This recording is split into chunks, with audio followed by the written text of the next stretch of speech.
Good afternoon, everyone, and thanks for tuning in to Kallipolis Radio. Today, I'll be reading another of Plato's dialogues. This one is titled Epinomis. Before we begin, I'd like to thank our channel members, Joshua Anolik, Toritz, and Catherine McMillan.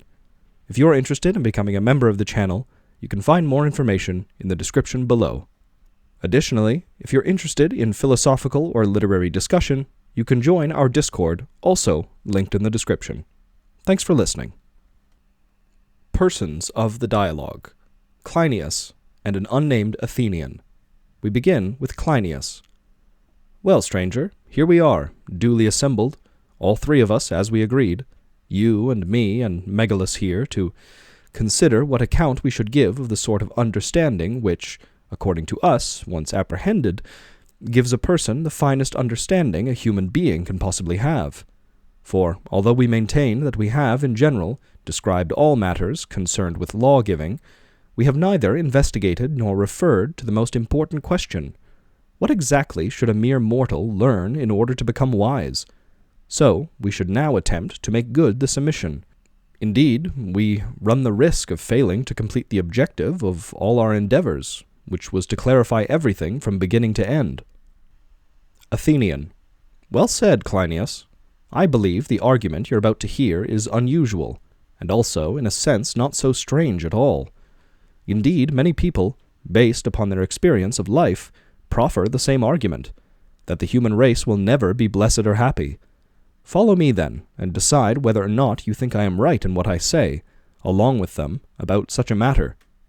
I deny the possibility of humanity, with a few exceptions, being blessed and happy, at least during this lifetime. But on dying, there is a noble hope of encountering everything that we are so eager for, as we live the very best life we can whilst alive, and aim for the noblest departure when we die. I am not saying anything wise, but something that all Greeks and non-Greeks would somehow recognize, that from the very outset, being born is a difficulty. First, there is involvement in the condition of all who dwell in the womb. Then there is the actual birth, followed by nurture and education, and everyone agrees that all of these involve a great deal of trouble. And indeed, if we don't count the travails, but only what people would regard as acceptable, the duration would be quite short, providing a sort of breathing space, it seems, in the middle phase of human life. Yet old age sets in quickly, making anyone who is not full of naive notions reluctant to live life all over again, having reflected upon the life that has just been lived. So, what evidence do I have for all of this? This is the nature of the subject of our current investigation. We are investigating the manner in which we may become wise, on the assumption that each of us has this capacity in some measure, but it takes flight and is gone once someone embarks upon any understanding of the so-called skills or the other areas of understanding or branches of knowledge, as none of these deserve the title of wisdom concerning these human affairs. But our soul is strongly convinced and intuits that somehow it possesses this wisdom by nature, although it is quite unable to find out when and how, or even to discover what it is. Now, doesn't the problem with our enquiry into wisdom bear a strong resemblance to this? It is enquiry that exceeds the expectations of those among us who are capable of examining ourselves and others intelligently and coherently through all sorts of arguments and various discussions. Shall we agree that this is how matters stand, or not? Cleinias. We shall agree, stranger, based perhaps on the hope that, in your company, in due course, the truest possible opinion on these matters may eventually arise. Athenian. Well, we must first review the other kinds of knowledge, so-called, whose acquisition does not render the possessor wise. This will enable us to set these aside and attempt to introduce those we need, and to understand them too once they have been introduced. Well, in the first place, of those which constitute the primary needs of the mortal race, we should note that, although these branches of knowledge are more or less the most necessary of all, and truly primary, their possessor, even if he did at once seem wise initially, is certainly not regarded as wise nowadays. Rather, he incurs reproach on account of having this sort of knowledge. Let's say what these are, then, and state that every man, those at least to strive for inclusion among those with the very best reputation, flee from these so that they may acquire understanding and its practical application.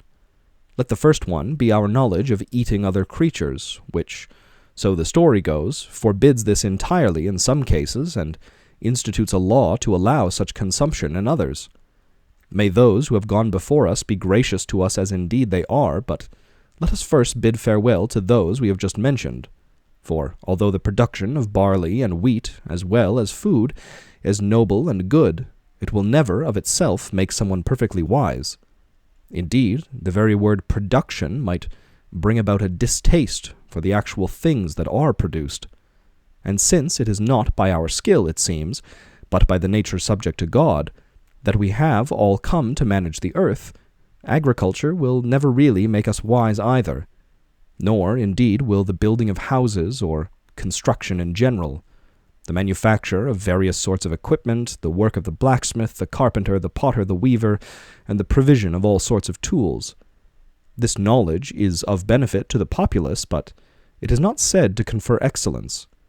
Nor again does hunting in all its forms, multifarious and skilled as it has become, ever elevate the soul or confer wisdom. Neither does prophecy or its interpretation do so at all, for the prophet merely knows what he is saying without understanding whether it is true or not. Now we can see that the acquisition of our necessities is achieved by means of skill, but that none of the skills make a person wise. What is left after this is play, which is, for the most part, imitative, but by no means serious. For, although they are engaging in imitation by various devices and by numerous imitations of the body itself that are most unseemly, and by means of words and music in general, and the arts that are born of painting, achieving a great variety of designs of all sorts in various mediums, wet and dry, imitation does not make anyone wise in any respect, even someone who toils with the utmost diligence. When these have all been excluded, what remains is defense of vast numbers of people by countless means, the most important and extensive being called military skill, the skill of the general, requiring a lot of good fortune, but by nature given more to courage than to wisdom.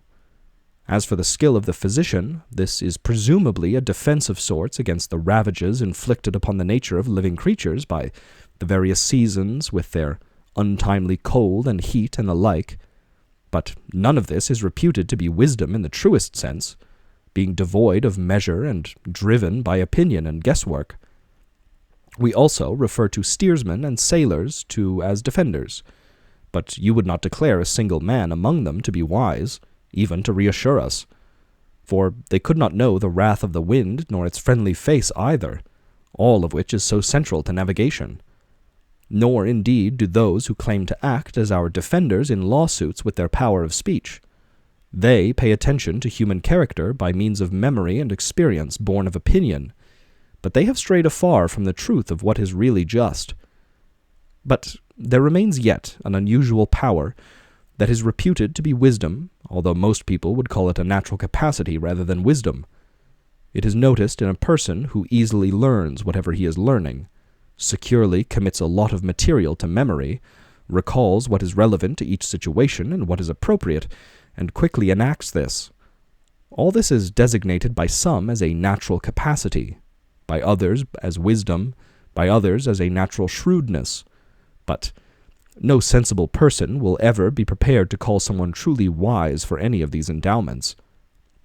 But surely there must prove to be some knowledge whose possession would constitute the wisdom of the one who is truly wise and does not merely seem so. Let us see, for we are attempting to find, through an extremely difficult argument, another knowledge besides those we have mentioned, a knowledge which may truly and reasonably be described as wisdom, which will render its possessor neither lowly nor simple-minded, by which he will be a wise and good denizen of the city, ruling and being ruled justly as a fitting citizen. So, let's first look for the one knowledge, among all those we have at present, which would render the human race mindless and stupid if it was removed from human nature, or was never present at all. There's not much difficulty in seeing what this is, for Comparing one with another, so to speak, the knowledge which gives number to the entire mortal race would do this. And it is a god, I believe, rather than good fortune that saves us by giving this to us. But I believe I should state which god, since it is an unusual one, and somehow again not unusual. For how could we ever doubt that the cause of everything that is good for us is also the cause of the greatest good of all, namely understanding? So, Megalus and Cleinias, what god am I referring to with such seriousness? Surely it is Uranos, whom we are duty-bound to honor along with all the other gods, and whom, above all, we should pray to. We would all agree that he has been the cause of everything else that is good for us, and we also maintain correctly that he has, at the same time, also given us number and continues to give this to anyone who is willing to follow along. For once someone embarks upon the correct contemplation of this god, either as the cosmos, as Olympus, or as the heaven, or whatever one pleases to call it, let him only follow how this provides the seasons and sustenance to all as it variegates itself and turns all the courses of the stars within itself. And so we would maintain that, along with all number and the other goods, there is also understanding in general. But if someone, having accepted his gift of numbers, were to explore the entire circuit of the heaven, this would be the supreme benefit. Yet, going back a little in the argument, we should recall how right we were to appreciate that if number was indeed removed from human nature, we would never attain any understanding. For the soul of that creature from whom rational discourse is absent could never yet attain total excellence, and a creature that could recognize neither 2 nor 3, odd nor even, and was ignorant of number in general, would never be able to give a rational account of anything of which it had acquired mere sense impressions and memories. There is, however, nothing to prevent it from acquiring the rest of excellence, courage, and sound-mindedness. But, being deprived of true discourse, no one could ever become wise, and whoever is devoid of wisdom, the greatest part of excellence as a whole, could never become happy, because he would not have become perfectly good. And so it is absolutely necessary that number be the foundation. But to explain why this must be so would give rise to an argument more extensive than anything we have yet discussed. But it will indeed be correct to declare now that whatever is said about the other skills which we listed just now, excepting that there are these various skills, not a single one of these remains, but all of them cease entirely once someone does away with the skill of number. Someone, having considered the various skills, might perhaps assume that the human race needs number for everyday purposes, although even this is important. But what if someone were to behold both the divine and the mortal aspects of creation, in which reverence and true number will be discovered? Yet not everyone would recognize just how much power number, in its totality, is responsible for when it assists us. Indeed, music in all of its aspects obviously requires the enumeration of movement and sounds. Nor will many realize, most importantly, that number is responsible for all that is good, and, as we need to understand, for none of the evils that may perchance befall us. And anyone who is to conclude his life in happiness needs to appreciate that any, more or less irrational, disordered, unseemly, unrhythmical, and inharmonious motion, and anything else that involves anything bad, is lacking in all number. And no one who does not have any knowledge of the just, the beautiful, and everything of that sort, having acquired only true opinion about them, will ever enumerate them in such a way that he fully convinces himself or anyone else. Let us proceed then with our inquiry into this very question. How did we learn to use number? Come on then, from where did the 1 and the 2 come to us, so that we may think of them, possessing from the universe this nature that enables us to think thus? Now, in many other creatures, the nature enabling them to do this is not even present, and so they are unable to learn how to use number even from the Father. But the God first implanted this particular ability in us so that we would be up to the task of understanding what is being shown. And he then showed us, and continues to do so. Of all that is shown to us, what one could be a more beautiful one than the realm of day? We may then come to the night time retaining our vision, where something totally different would be presented to us. And as the heaven keeps on revolving these very objects around, through many nights and many days, it keeps on teaching 1 and 2 to us humans, until even the slowest learner has adequately learned how to use number. And indeed, on seeing these, each of us would also conceive of 3 and 4 and many. And as he was fashioning the various objects, the god made one of them, the moon, which appears large at one time, smaller at another, as it proceeds on its way, always illuminating a different day until 15 days and nights have elapsed. This is its actual orbit, if you are prepared to treat a single cycle as one, so that even a creature who is very slow to learn would learn this, provided that the god had bestowed a nature that is capable of learning. And thus far, and in these respects, every capable creature has become skilled in the use of number by observing a particular unit. But for the purposes of consistently reckoning everything in relation to everything else in terms of number, and, I believe, for a greater purpose too, the god, having made the waxing and waning moon, as we have said, also established in conjunction the months in relation to the year, and so, as a happy outcome, all creatures began to discern number in relation to number. Through these the earth brings forth her fruits and harvests for us, as the winds and rains arise without excess in due measure. But if anything occurs for the worse, contrary to these measures, the divine nature should not be held responsible. Rather, our human nature should be blamed for not arranging our lives justly.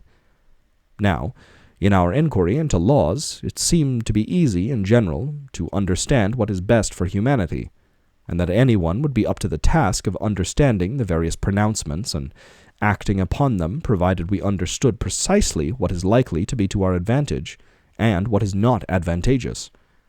It seemed then, and still seems now, that all the other pursuits are not particularly difficult, but the question of how we are to become good people is extremely difficult. Again, to acquire all the other so-called good things is possible and not difficult, including the amount of wealth we need or do not need, and the sort of body we need or do not need. And everyone agrees with everyone else that the soul should be good, and about the way in which it should be good. It should be just, sound-minded, and courageous, and everyone maintains that it should be wise too. But as to the sort of wisdom, as we have already explained, no one agrees at all with anyone else in most cases. Now, however, we are discovering, besides all the previous wisdoms, another one which is not without its uses for certain purposes. Whoever has learned the subjects we have outlined seems to be wise. But whether the person who is knowledgeable in these subjects is indeed wise and good is a question that needs to be decided. How right you were, stranger, to say that are trying to come up with important formulations on important issues. Indeed, Cleinias, the issues are not trivial, but the greatest difficulty is that the formulations are to be completely true in every way. Very much so, stranger, but you should not tire of saying what you are saying. Yes, and you two are to keep on listening. Granted, I am answering on behalf of both of us. Very well. To begin with, then, we need to say, first and foremost, it appears, whether or not we are able to capture in a single word what we think wisdom is. But if this proves quite impossible for us, we should say, secondly, what and what kinds of wisdom would, according to us, make a person wise if he were to acquire them. Please proceed. After this, no reproach will ever be incurred by the lawgiver for presenting a likeness of the gods that is nobler and better than any that have been presented previously, having recourse to a sort of noble game honoring the gods, and celebrating them with hymns and happiness throughout his own life. Well said, stranger. Let this indeed be the objective of your laws, that the life be lived in greater purity, praising the gods, and that it may end in nobility and supreme goodness.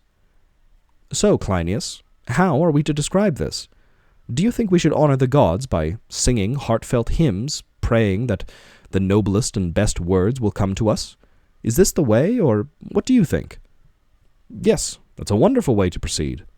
So, good man, have faith in the gods, utter your prayers, and then speak the beautiful words that come to you about the gods and goddesses.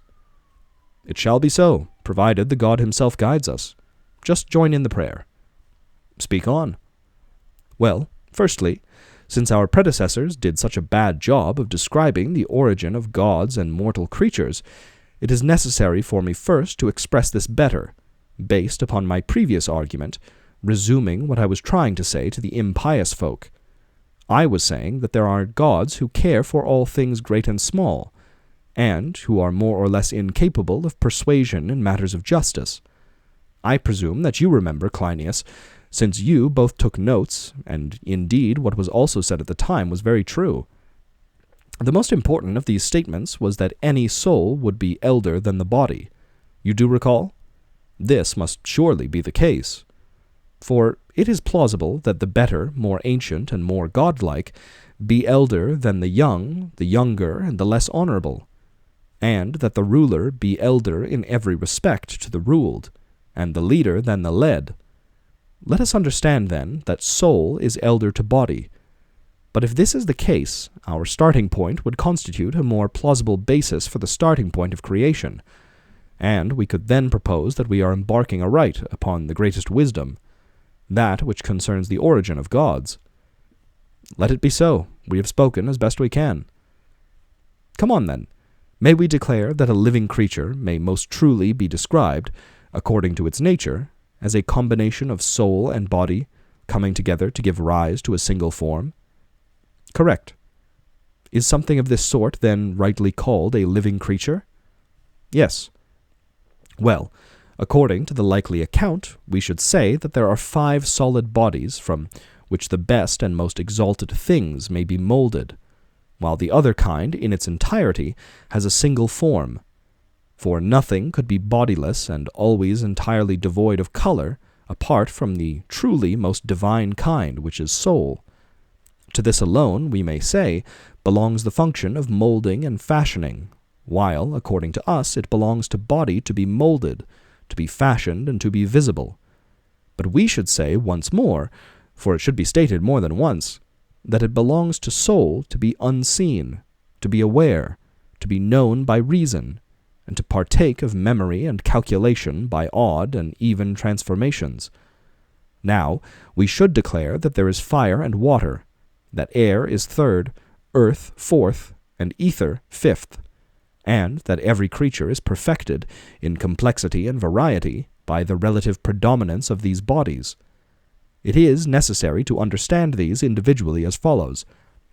We should propose that the first one is earthy, consisting of all humans, all creatures with many feet, those without feet, those that are mobile, and those that are immobile, being held fast by their roots. We should think of these as being one, in the following sense. Although these are all composed of all of the kinds, this type is, for the most part, composed of earth and is solid by nature. We should also propose that there is another type of living creature that is also capable of being seen. Indeed, it consists mostly of fire, although it has earth and air too, and small portions of all the other kinds. And so we should declare that various living creatures, also visible, arise from these constituents, and we should think of them again as being the race of creatures of the heavens which, we should declare, constitute, collectively, the divine race of stars, each possessed of a perfect body, and the happiest and very best soul. To these two we should assign one destiny or the other, proceeding more or less by opinion. For each of them is either imperishable, immortal, and, by absolute necessity, wholly divine, or it is possessed of a life that is long enough for the particular creature, none of whom would ever require any more. So let us, in the first place, bear in mind that, according to us, there are 2 creatures of this sort, and we should repeat that both are visible, although one seems to be composed wholly of fire and the other of earth. The earthy one moves in a disorderly manner, while the one composed of fire moves in perfect order. The one that moves in a disorderly manner should be thought of as unintelligent, acting for the most part like the living creatures about us. The one that maintains an orderly course in heaven should provide us with great evidence of being intelligent. Indeed, by constantly proceeding, acting, and being acted upon in the same way, without variation, it would be providing sufficient evidence of living in an intelligent way. The necessity belonging to soul possessed of reason is by far the strongest necessity of all. For soul then gives laws, ruling but not being ruled, and when soul has made the best decision in accord with supreme reason, the result is unalterable and complete, truly in accord with reason, and not even adamant could ever prove stronger or more unalterable than this. But, in fact, 3 fates hold fast and keep watch to ensure the completion of whatever has been decided, with perfect deliberation, by any of the gods. But for humanity there should have been adequate proof that the stars and their entire proceedings are possessed of reason, in the fact that they always do the same things, because they are acting out deliberations of ancient date, made a wondrously long time ago, and they do not alter their decision this way and that, doing one thing at one moment and something different the next, as they wander and change their orbits. This conclusion of ours is the very opposite of what most people believe. They think that whatever does the same things without variation does not possess soul. Hence, most people have taken their lead from the unintelligent. They assume that humans are intelligent and alive because they are moving, while the divine race is unintelligent because its orbits remain the same. But humanity could have relied upon the more beautiful, the better, the friendly, to understand that whatever is the same and unvarying, and always acts accordingly, should, for this very reason, be regarded as intelligent. Such is the nature of the stars, most beautiful to behold, as they dance the most beautiful and exalted dance movement of all, to satisfy the need of every living creature. And indeed, to justify our claim that they have souls, we should first consider their size. For they are not small as they appear to be. Each of them is, rather, of enormous bulk. This conclusion deserves to be believed because there are ample proofs. Indeed, it is possible to appreciate correctly that the sun as a whole is larger than the entire earth, and that all the moving stars are possessed of wondrous magnitude. We should decide then how it might be possible that some nature can cause such an enormous bulk to revolve always in the same period, as the stars now revolve. Well, I maintain that God will be the cause. Otherwise this is not possible at all. For as we have shown, nothing could ever become ensouled except through God. And since God is capable of this, it is extremely easy in the first place for any body or any complete bulk to become a living creature and to be moved in whatever way God thinks best. In which case we may now state one true argument in relation to all of these. It is not possible that earth and the heaven, all of the stars, and the complete masses formed from them, should proceed with such precision by the year, the month, and the day, and that all these happenings benefit all of us, without soul being present to each or indeed in each of them. In so far as a human being is debased, it is necessary that he avoid mere blabbering and prove to be speaking sensibly. Now, anyone who speaks of the surges or natures of bodies as causes will not be talking sense. But what we have said needs to be re-examined seriously, to decide whether it makes sense or completely falls short. Firstly, there are 2 things, body and soul, and there are many instances of each, all different from one another, with either kind being different from the other kind. There is no third thing common to both. And finally, soul is distinct from body. We shall propose that one is presumably intelligent, and the other devoid of intelligence. One rules while the other is ruled, one is the cause of all, while the other is not the cause of any effect. And so it is most foolish and unreasonable to maintain that whatever is in the heaven has come into being by some other agency, and is not the product of soul and body as we say it is. Now, if our arguments about everything of this sort are to prevail, and they are all collectively to be shown, without doubt, to be of divine origin, one or the other of 2 things must be said of them. Either they are to be glorified as actual gods, or they are to be understood as images of gods, created representations, fashioned by the gods themselves. For the artificers were neither devoid of intelligence, nor were they of lesser rate. But, as we have said, one option or the other should be adopted, and whatever representations are adopted should be honored far more than all others. For, having been generated entirely in this way, no representations would ever appear more beautiful, none more common to humanity as a whole, more established in exalted places, or more pure, solemn, and distinguished in their overall manner of life than this. Now, in relation to gods, we should undertake this much. Having discerned two kinds of creature, both visible, one we maintain being immortal, the other, the earthy, being mortal, we should attempt to speak of the three that are in between these two, the middle three of the five, doing so with the utmost clarity based upon reasoned opinion. Indeed, we should place ether above fire, and propose that soul fashions, from this, living creatures possessing power, belonging for the most part to the nature of ether. The same holds for the other four kinds, although there are lesser portions of the other kinds to act as a unifying bond. After ether, we should propose that soul fashions a different kind of creature from air, and a third from water.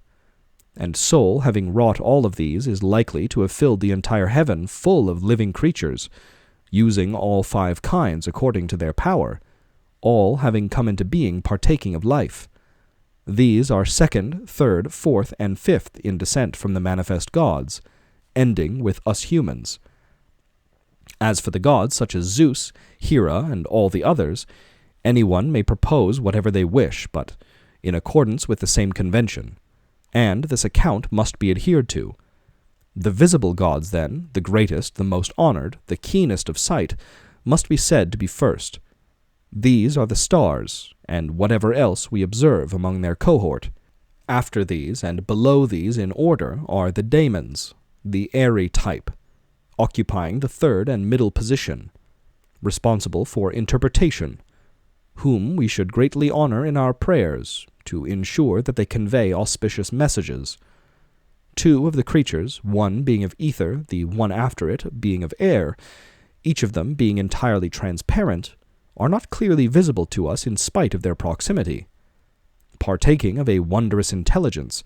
Since they constitute a race that learns and remembers with ease, we should declare that they are aware of the entire content of our minds, take delight in the noble and the good, and hate the utterly ignoble, since they do share in the experience of pain.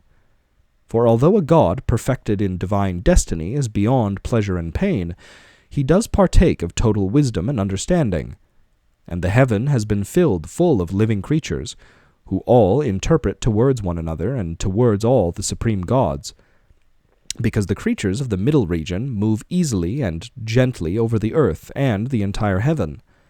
As for the fifth substance, we would not go far astray in comparing whatever is produced from this to a demigod, that is sometimes visible, sometimes hidden and invisible, providing us with a wondrous spectacle of obscurity.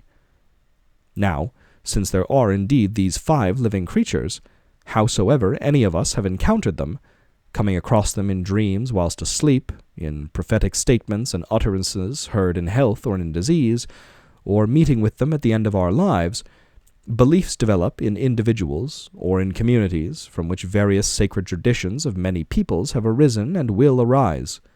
And no lawgiver possessed of reason, even to the slightest extent, would ever dare to engage in innovation in any of these, and turn his own city over to some service of God that is insecure. Nor, indeed, will he obstruct whatever the ancestral law has decreed concerning sacrifices, when he knows nothing at all about this, since the mortal nature is quite unable to understand such matters as these. The same argument holds for the gods who are actually evident to us.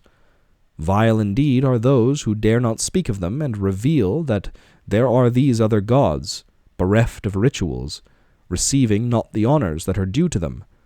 But something like this is actually happening nowadays.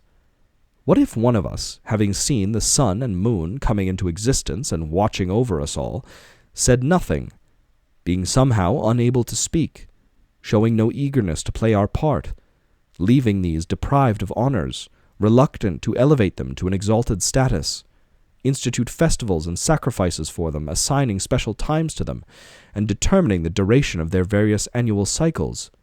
Wouldn't it be agreed, then, by the man himself or anyone who understood the situation, that he might be rightly referred to as a bad man? Of course, stranger, the worst of men, Well then, dear Cleinias, mark my words. This is clearly what I am engaged in now. How so? Note that there are, in the entire heaven, 8 powers that are kindred to one another. These I have observed, and this is no great achievement. In fact, it is easy for anyone. 3 of these belong, in one case to the sun, in another to the moon, and to the stars we have mentioned a little earlier. There are 5 others. Now, there are all these powers, and those which either proceed in these powers, or being born in chariots, proceed accordingly. But let no one of us ever believe, idly, that some of these are gods, while others are not, that some are exalted in their lineage, while others are the sort of beings that none of us may lawfully declare them to be. Instead, we should all declare and proclaim that these are all kindred and share a kindred destiny. And we should bestow honors, not assigning the year to one, the month to another, and to others no portion or time period in which they traverse their own orbit, completing an order which reason, most divine of all, has ordained to be visible. Happy is the man who, in the first place, wonders at all this, and then develops a passion for understanding as much about this as our mortal nature will allow, deeming this to be the best and most fortunate way to spend his life, and attain after death the regions where excellence abides. Then, having been initiated into truth and reality, being one himself and possessed of one wisdom, he will thereafter have a perfect vision of all that is most beautiful, as far as sight allows. What remains for us is to say what and how many of these beings there are, for we should never prove false. I affirm then with certainty this much at least. Indeed, I say once more that there are 8 orbits, 3 of which have been described already, while 5 still remain. The 4th motion, or circuit, together with the 5th, travels at more or less the same speed as the sun, and, in general, neither slower nor faster. The leader of these 3 must be the one that is sufficiently possessed of reason. Let us say that these are the orbits of the sun, the dawn-bearer, and a 3rd whose name we cannot utter because it is unknown, the reason being the first person who observed these was a non-Greek. An ancient circumstance encouraged the first observers. Because Egypt and Syria are blessed with an excellent summer season, they had a more or less continuous view of all the stars, since clouds and rain are consistently absent from that part of the world, and so their observations, well tested over a vast, nay, limitless period of time, have spread abroad and arrived here.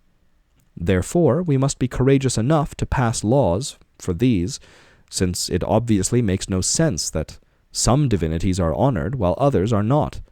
As for the fact that they do not have names, the explanation is that they have in fact been named after gods. For the dawn-bearer, which is the same as the evening star, is, by common account, the star of Aphrodite, and this is the most appropriate name for a Syrian convention set her to assign.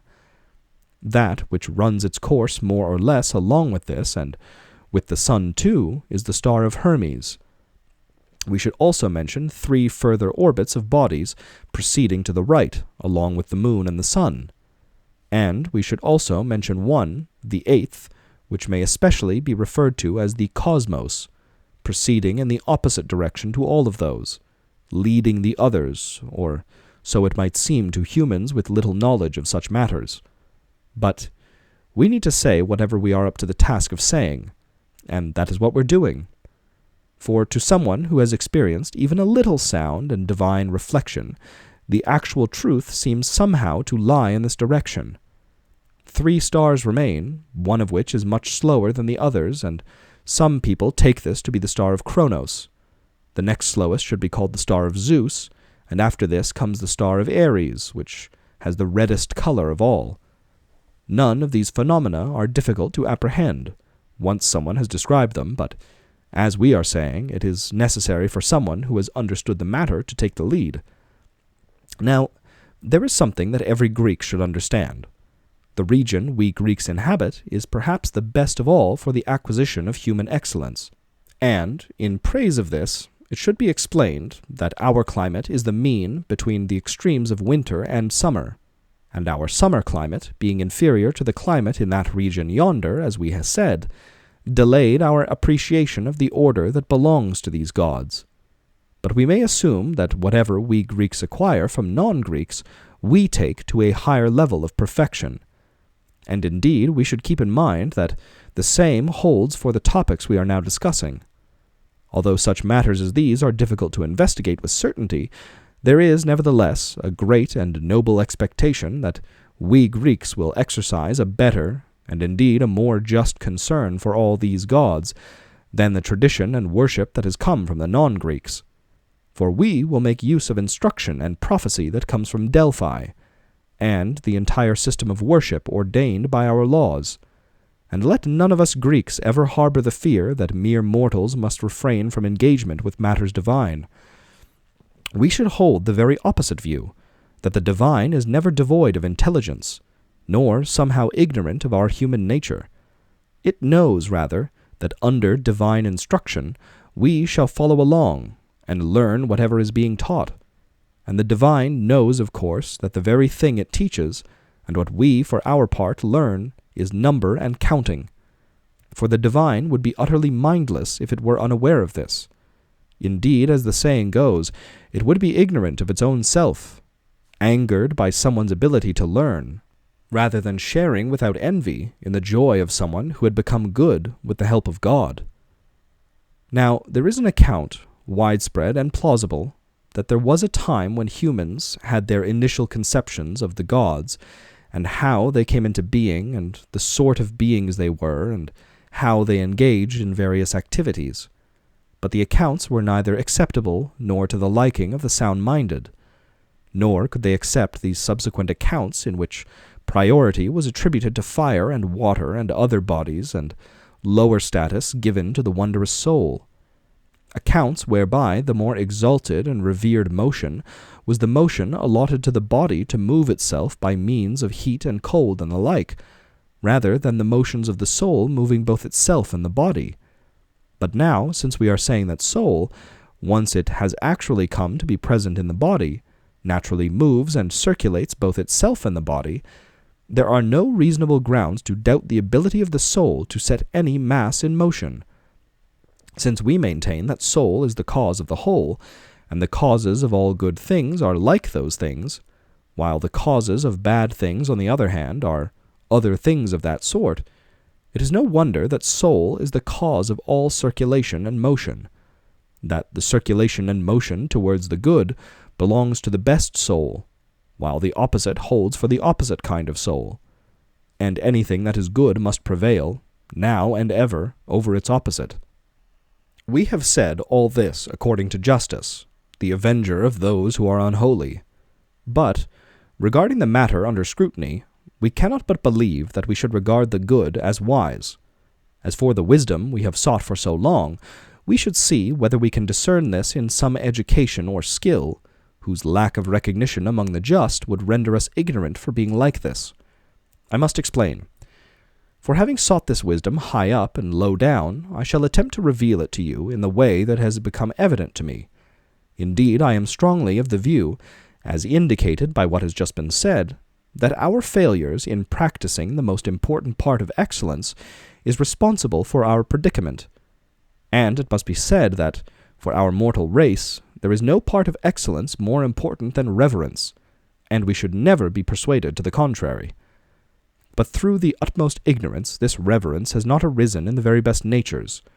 The very best natures are those that, although they come into existence only with extreme difficulty, nevertheless confer enormous benefit when they do arise. For the soul that quietly accepts its due measure of lethargy and its opposite would be good-natured, admire courage, and be easily persuaded towards sound-mindedness. And most importantly, in such natures, soul is able to learn, has a good memory, and is able to delight in these qualities and thus develop a love of learning. For although these qualities are not easy to develop, once they have arisen and have encountered the nurture and education they need, they would be able to constrain the majority of people, the baser sort, in the right way, to think, act, and speak about the gods as they should, and when they should, in relation to sacrifices and purifications, belonging to the gods and to humans, not as mere outward show, but truly valuing excellence, which is indeed of the utmost importance for anyone in any city. According to us, then, this part is by nature the most exalted, and well capable of learning all that is noblest and best, provided that there is a teacher. But there would be no teaching unless God were to take the lead, and if someone were to teach, but did so in an improper manner, it would be better not to learn from such a teacher. Nevertheless, from what we are now saying, it is necessary that such a nature, the very best, should learn these things, and that I should say so. Let us attempt, then, to give an account explaining what these things are, their characteristics, and how they should be learned, to the best of my ability as the speaker and your abilities as listeners. So in what way may someone learn to serve God? Now, although it may sound strange on first hearing, we should at least state its name, a name which someone with no experience of the subject would never guess. The subject is astronomy, but people are unaware that the true astronomer must necessarily be utterly wise. He should not engage in astronomy, as did Hesiod and so many others like him, by observing risings and settings, rather than observing 7 orbits of the 8, as they each proceed in a way that would be beyond the capacity of most natures to discern easily. An exceptional nature would be required. This has now been stated, and we shall, I propose, explain how and in what way it should be learned. But we must begin by saying the following. The moon traverses its orbit fastest, bringing the month and the full moon first. Next, we should observe the sun throughout its entire cycle, and those bodies that run their course along with it as it brings the solstices. Now, to avoid constantly repeating the same things on the same topics, let's just say that the other orbits of these bodies, as described previously, are not easy to understand, and to produce natures that are up to the task, it is necessary to work hard and consistently at basic education and training in childhood and youth. Certain studies would therefore be required. First and foremost is that of numbers themselves, devoid of anything physical, concerned rather with the overall generation of odd and even, and the influence this has upon the nature of things that are. Having learned this, what comes next goes by the very strange name of geometry, which, by reference to part of plane surfaces, produces a likeness of numbers that are not by nature like one another. Now, it should be evident to anyone who could understand this marvel that it is no mere human contrivance, but divine in origin. After this are numbers that multiply threefold, and are like unto the three-dimensional. Then again, those that are unlike are made like by a different skill, which those who are acquainted with call it stereometry, the measurement of solids. This is godly, and a wonder to those who look closely and appreciate that nature in its entirety. In the case of each ratio, is continually turning power, and the opposite to this about the double. Now, the first progression of the double is based upon the numerical proportion of 1 to 2, 1, 2, 4, etc., while the double of this progression is based upon their powers, 1, 4, 16, etc. The double of this again is the proceeding from 1 to 8, to the solid and the tangible, 1, 8, 64, etc. The proceeding to a mean of the double, lying equally between the greater and the lesser, or to a different mean that exceeds and is exceeded by the same proportion of its own extremes, both occur in between 6 and 12, as the ratios 3 to 2 and 4 to 3. In the means between these themselves, in both senses, the benefit of consonance and symmetry is bestowed upon humanity, in furtherance of the play of rhythm and harmony, a gift from the blessed chorus of the Muses. So much then for all these matters. Let them be as we have described them. But to bring them to a conclusion, we should proceed to a divine creation that is at once most beautiful to behold, and indeed the most divine production of any that God has allowed us humans to have sight of. But no one can ever claim to have understood this easily, without a clear vision of everything we are now explaining. As well as this, we must apply that which is based upon one to that which is based upon form, in all our studies, questioning and challenging whatever is badly formulated. Indeed, for us humans, this constitutes the first and most excellent test of all, while tests that pretend to be this test but are not, prove to be the most barren endeavor of all. We must also grasp the precision of the timing, and how precisely all the phenomena of the heaven are completed, so that anyone who has come to believe in the truth of our argument, that the soul is older than body and more divine too, would come to the view that it is right and reasonable to declare that everything is full of gods, and that we will never be neglected by our superiors through their forgetfulness or inattention.